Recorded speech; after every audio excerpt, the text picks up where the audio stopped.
This is Chicago. At the dawn of the 21st century, Chicago's media was dominated by a handful of major corporations. But a resistance movement arose to free Chicago's media from their clutches. One player in this movement is the Chicago Independent Media Center and its TV show, Chicago Independent Television.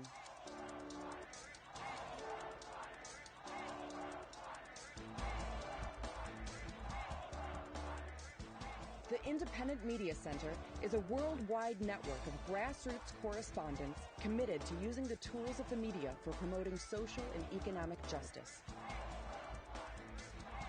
You are watching this month's dispatch from the Chicago Independent Media Center.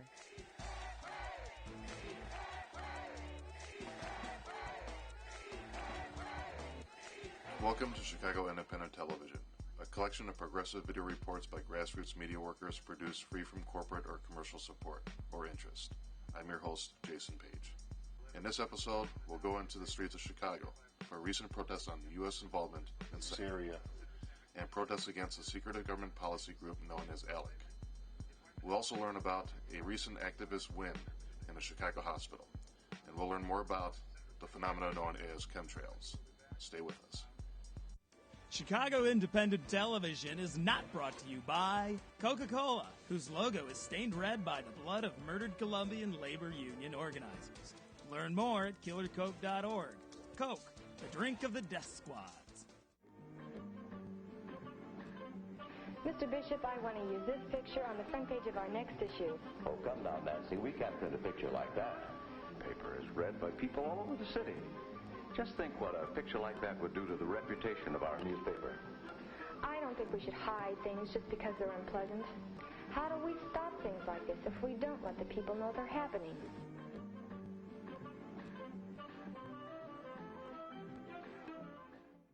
Welcome back to Chicago Independent Television. The possibility of U.S. bombing and strife in Syria has dominated headlines in the summer of 2013. Chicagoans took to the streets to voice opposition to military strikes and explain why, as we'll see in this segment. Hands off Syria! No new wars! Hands off Syria! No new wars! Hands off Syria! No new wars! Hands off Syria! The devastation in Iraq! 1 million deaths! 1 million deaths! In Iraq, they're trying to do the same in Syria. Hands off Syria. Our oil and our natural resources and our people. The United States ordered to make a war. We don't need a war. Stop a war, please. Criminals killing us in Syria. We have terrorists in Syria. So we support our government in Syria. Please support Syria. Please stop war. We should be writing legislation for them the same way that ALEC writes legislation for them. We shouldn't let ALEC run the whole show. The people should start, the 99% should start writing legislation and forcing the politicians to sign on to it. The American people don't realize this, but this is a very entangled situation in Syria where Qatar and Saudi Arabia and Israel and the U.S. are funding foreign nationals, mercenaries, to go into Syria and foment a civil war. The Obama administration has no evidence that the Assad government has used chemical weapons. None. The Assad government today came out with photographs of chemical weapon canisters that said very clearly, made in Saudi Arabia. Korea, Vietnam, Afghanistan, Iraq, Libya, and now Syria. What does the government do? The government of the corporations? It ignores us. It ignores the majority of the people. Credibility. We have no moral credibility to go in there and act like we know what's right. They are going into war for oil, natural gas, Israeli geopolitical interests, and it has nothing to do with chemical weapons. Please, everyone, do your own research.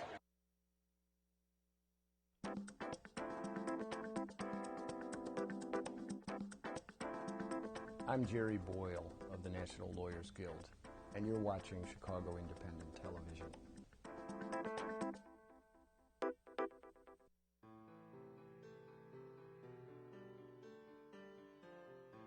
Oh, great rainbows and thunderstorms of our Creator's brainstorms, far and wide across the world. Our pure waters are at harm.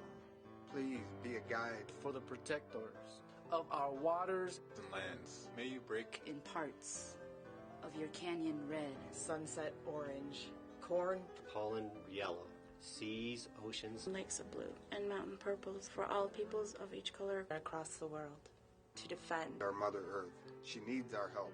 For she is our life, and her water is our blood.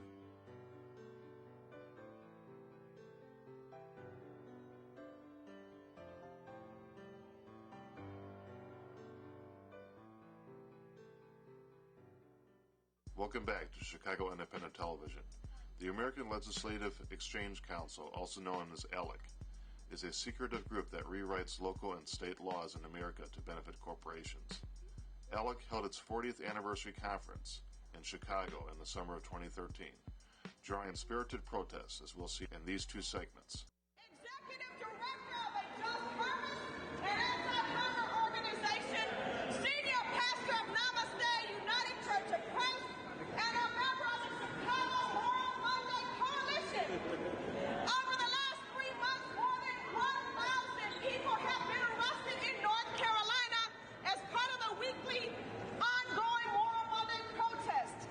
While the protesters in North Carolina are specifically targeting their state legislators for an extreme agenda that includes cuts to education, social programs, and unemployment benefits, rejecting Medicaid expansions, no restrictions on voting and labor rights, and restarting the death penalty, many of these policies find their origin in ALEC-authored model legislation. The American Legislative Exchange Council, known as ALEC, is one of the great nexi where money and politics meet in order to corrupt our democracy. ALEC brings together corporate lobbyists and state legislators in order to vote behind closed doors on legislation that promotes the interests of big business and the 1% while working to disenfranchise ordinary people, erode worker rights, gut the social safety net, destroy the environment, eliminate corporate liability, criminalize poverty, privatize the public good, and inject even more money into our political system. This week, beginning this Wednesday, August 7th, and continuing through Friday, ALEC will be holding its 40th annual national conference in Chicago. Standing in solidarity with our brothers and sisters in North Carolina, the Chicago Moral Monday Coalition. We're asking you to stop. This is disruption to our guests. We're asking you to leave. You are not a resident of the hotel. We are asking you to leave. Okay? I'm almost done. No, we're not going to. If you refuse, we are going to contact CPD. So we're not going to allow you to finish. I'm almost done. It is immoral to celebrate the birthday of an entity designed and built to destroy the common good. It is immoral to support an organization that puts profit before people. It is immoral to go on with business as usual as our democracy is dismantled. We are done. As a person of faith, I know that I stand here surrounded by a great cloud of witnesses. Faithful and courageous leaders that fought and many who died so that our rights might be protected. On this Moral Monday, we honor them by saying no to ALEC. Not in ALEC. We don't care. No to ALEC. Say no.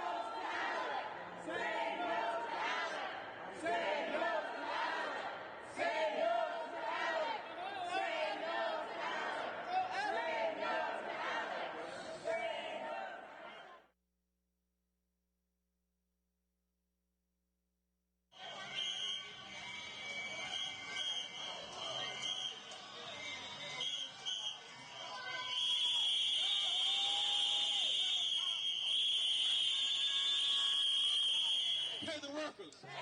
Raise the wages. Public health care for all. Now. Public education for all. Now. Public transportation for all. Now. This land is our land. We work. We fight wars. We shed our lives and our blood. This land is our land. Save the workers. Save the families. Red and yellow. Brown, black, and white. We're all precious in God's sight. Everybody matters. Everybody matters. Workers matters. Machinists matter. Teachers matter. Pilots matter. Children matter. No matter where you hide to pass your legislative efforts in the dark of night, we'll be there. We'll be there for you to answer to. Because we're what matters in this country. Look around. This is what democracy looks like. I venture to guess that the people that are gathered in that boardroom are not looking like the people that are out here right now. You know, I want to thank many of the speakers that came before me for teaching me that any cause that causes injury to one is worth fighting for. To teach me and to teach us to stop agonizing and to start organizing. So if we're not looking after one another, that's what you'll get. The message is simple. We want to let these folks from ALEC know that we're not going to back up. We're not going to back down. We're never going to give up. We're never going to give out. And we're going to always hold them accountable ultimately. Shame on you! Shame on you! Shame on you! Shame on you! Shame on you!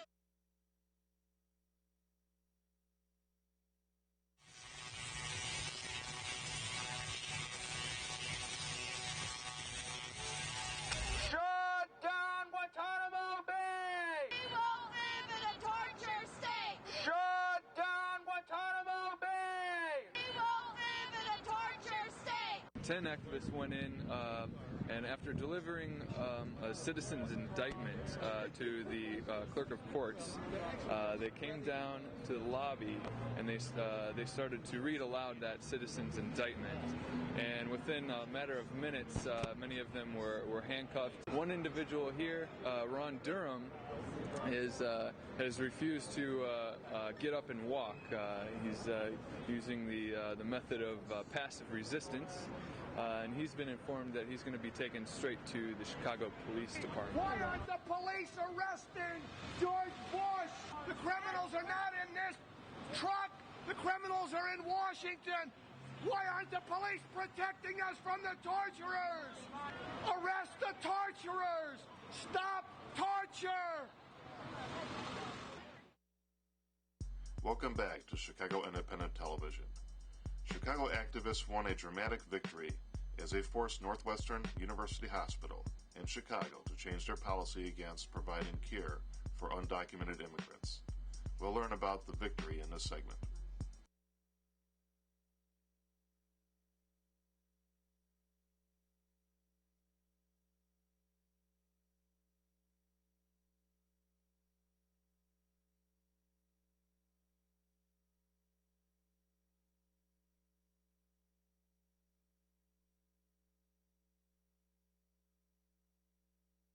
We went through since Friday. We were here Friday morning too. They didn't want to receive the letter on Friday, so we left. But we came back yesterday, 3 o'clock, and we're here. We spent all night here. And we were moving until they say something, until they give the face. So now they give the face, so now we're going back to the mission, but we're going on Christ tomorrow. And Blanca, are you waiting a transplant yourself? Yes. Okay. And how did you become aware of your medical issues, and what steps did you take? 2 years ago, during my pregnancy, after 3 months during my pregnancy, they found out I had preeclampsia. So So they told me in the future I will need a kidney transplant. But in the future, it didn't pass like 5 months, 6 months when I started feeling the symptoms. And I went to UIC, I went to Northwestern, a Rush, I called Loyola too, but they told me the same thing, that they couldn't help me because I didn't have no social security number. Actually, a year ago I was here at Northwestern. I had this insurance, and they accept me. Even they did the test, they did some evaluations to my family to see who were able to give me the kidney. But after they noticed I had a pre-existence on the insurance, they told me they couldn't help me no more. Chris Catine, who is the director of the media of Northwestern Medical Center. Well, she said, first of all, Northwestern University will not be requiring documentation, citizen, or permanent resident to attend any patient. Everybody, even though if they don't have a document, they can apply to Northwestern to have a transplant. Second, they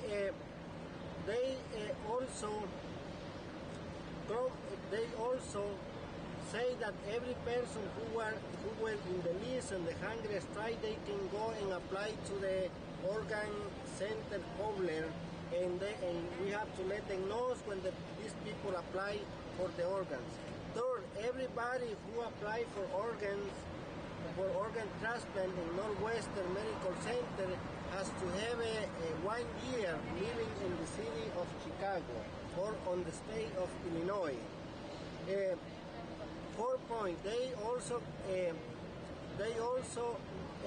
commit that they're gonna make aware they receive our letter and make aware the director of the transplant team about all our demands, and also that they're going to be contacting Dr. David Enson at Rush University to work together to find a solution to this problem.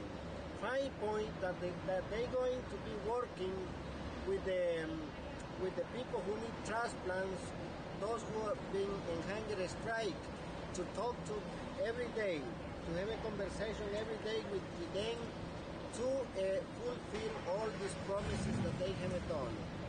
Those are the main points that we discussed with Chris, the representative from Roche, and then after that we met with the patients, and they say that they are willing to take this, and then we are going to move to hit Christ advocated tomorrow at the south side, because this is the other hospital that has been rejecting people without documents, and also even though deporting people to Mexico that has need transplant. We have some cases that the people have been sent in ambulance to Mexico, and they have died. We're going to continue this fight. We're going to continue the hunger strike until all these promises are being fulfilled, until we also make Christ Hospital to become part of this effort.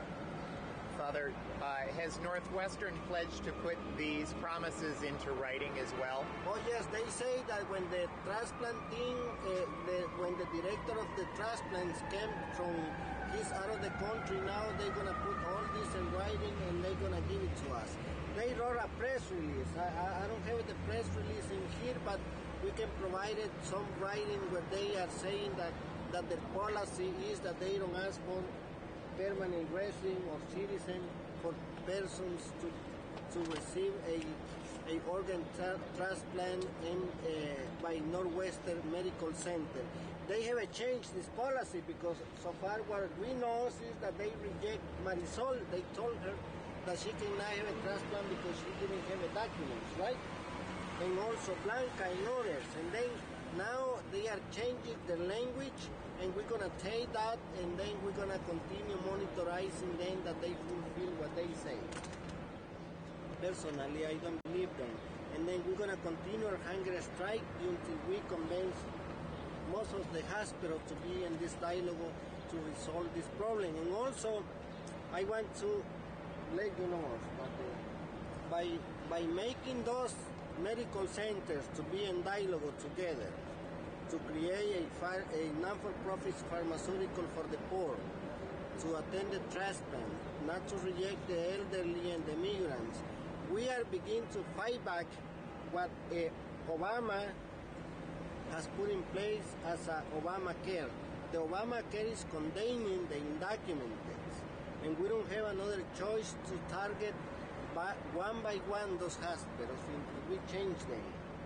Because if we don't change them, the immigrants gonna be continue to be condemned to death for those hospitals. This is the reason why we are going this week to Christ Medical Center for not to get away and continue doing what they are doing. What Christ Medical Center is doing now is that they reject anybody who doesn't have a documents and health insurance to perform a transplant. Besides that if you are undocumented, you cannot even get to Northwestern because they ask for insurance, or Christ Hospital. You have to go to the county, and those hospitals, and it's more impossible for those who need a kidney or liver transplant. They let them to die. We had an example, Christ Hospital 2 years ago, Mr. Merino, they deported him in ambulance to Mexico, and he died a month after he was in Mexico. We're not going to allow Christ Hospital to continue doing this unethical thing. We know that Christ Hospital is managed under the umbrella of the United Church of Christ, the Lutheran Church, and we don't want them to be doing the opposite that God will be doing, that is saving people's life. And this is a fight, and this is an immigration fight also, because it's a healthcare. It's because those people that we don't have documents, and it's. How do you feel about what Father Landaverde told us today? I think we got one step. It was a good step today. So I think it was a really good step for today. My parents, my daughter. That's my power. And how do you feel about all the people that have been supporting you in the hunger strike? It's a really powerful thing because it's just not me, it's everyone else when it's a transplant. So we are family now. Yes. Okay, well, good luck to you. Thank you very much. We give a thank you to the people from Occupy, the people from Moratorium Deportation, the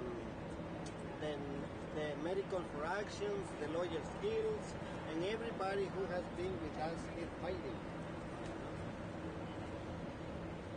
Thank you.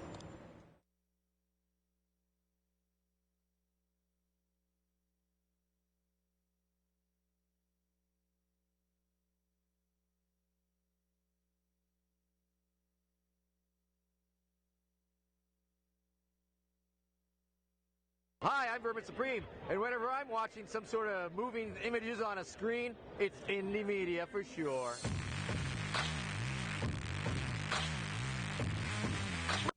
Chicago Independent Television is not brought to you by Blackwater, a worldwide leader in security and murder.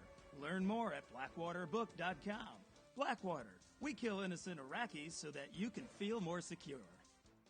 Welcome back to Chicago Independent Television. In this segment, we'll learn about the phenomena of chemtrails and their potential impact on human health and the environment.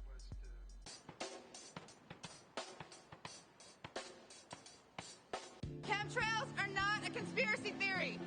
The government is spraying carcinogenic metals on all of us. It's real. I did it in the Air Force. I put my life on the line to share this info. Have you seen the sky lately? Those wicked white lines, they're poison, and they fall on you and I. These devious deeds will sadly proceed until we all demand an answer why. I got involved in chemtrails because I was in the U.S. Air Force for 9 years and some change. A During that time, I worked in bioenvironmental engineering, and in bioenvironmental engineering, one of the things that I did was approve hazardous materials that would be procured for the base. I had a headache for 6 weeks and I was sick in bed for 3. Nobody knew what was wrong with me. I Googled my symptoms and what came up was chemtrails. It's different from a chemtrail. A chemtrail does not dissipate. It dissipates into a cloud-like formation and just covers the whole sky in a milky white. A contrail is normal from planes. It always happens, and it just dissipates pretty much right along with the plane. Across my computer came large amounts of the strontium, barium, and aluminum in forms of sulfates, powders. They did not have any information on the contract or manufacturer. So these chemicals were not tied to a process, and they should have been. That to me was a smoking gun. I'm very much aware of the fact that the HARP program uses the nanoparticulate metals that are used in chemtrails or stratospheric aerosol spraying. It uses it as a conductor, and it's used for weather modification. Now, there are other known reasons, whether it's depopulation or soft kill through Agenda 21. All I know is that they are doing weather modification, and from some memos that I saw in the Air Force, they're doing a lot of it with Tinker Air Force Base and the weather hub there in Norman, Oklahoma. Montana would like their aluminum-resistant seeds to make way for the future. That way, when the soil is so poisoned and nothing can grow anymore, they will own and dominate the whole entire market. Because at first they may look at us like we're a little crazy, but they're going to look up and they're going to go online and they're going to search these words, and we're going to wake people up. People are going to get pissed and things will have to change. I want people to contact your local regional EPA representatives, because as a former federal employee, I was shied away.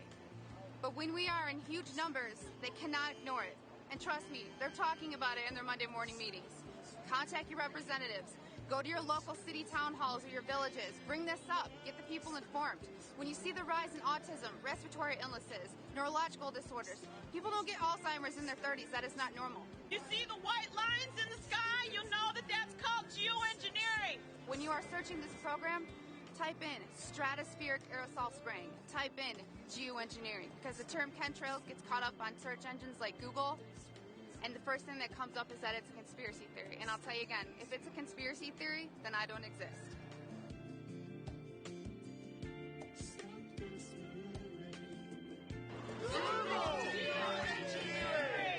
So it's not a joke, it is real, it is happening, and we gotta wake up.